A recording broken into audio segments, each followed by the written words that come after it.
Hello po, kumusta po kayong lahat? Isa po mapagpalang araw sa ating lahat. Samahan niyo po muli ako dahil may project po tayo ngayon. Ito ay ang ating gawang duro tatak duro.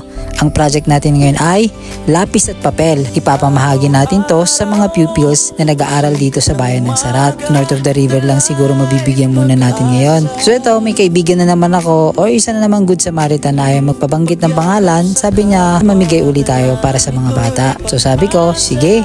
Alam niyo naman na pag ganito, gustong gusto ko at willing ako na maging instrumento para mag-share ng blessing ng ibang tao. Kinahanda ko na ang mga papel. Bale grade 3 lang muna yung mabibigyan natin ngayon. Sinamahan ko na rin na lapis. Mahaba-habang araw naman to, medyo malamig pa at maaga kaming umalis kaya naka-jacket pa ako. But anyway, mamaya sigurado ay hindi na ako lalamigin. Una naming pinuntahan ay ang Kabuluan Elementary School.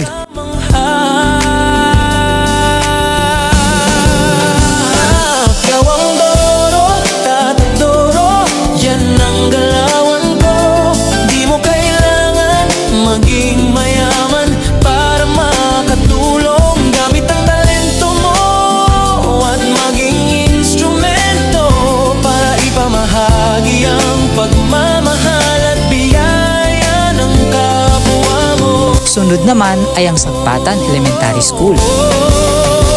Bukal sa puso ang pagtulong, bukas pala't sama-sama tayong babangon. Pag-ibig at malasakit ang nagugnay sa atin.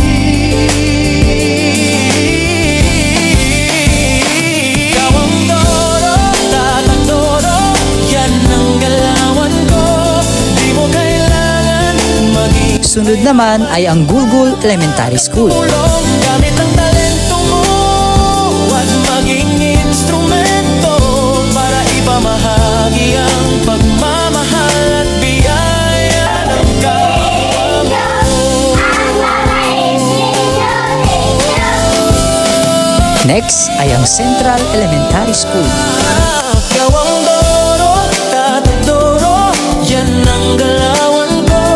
Di mo kailangan maging mayaman para makatulong. Gamit ang talento mo at maging instrumento para ipamahagi ang pagmamahal at biyaya ng kapwa mo. At syempre, ang Binaratan Elementary School. Ang pagtulong, bukas pala't sama-sama tayong babangon. Pag-ibig at malasakit ang nagugnay sa atin. Gawang doro, tatak Sunod naman ang Sarat North Central School.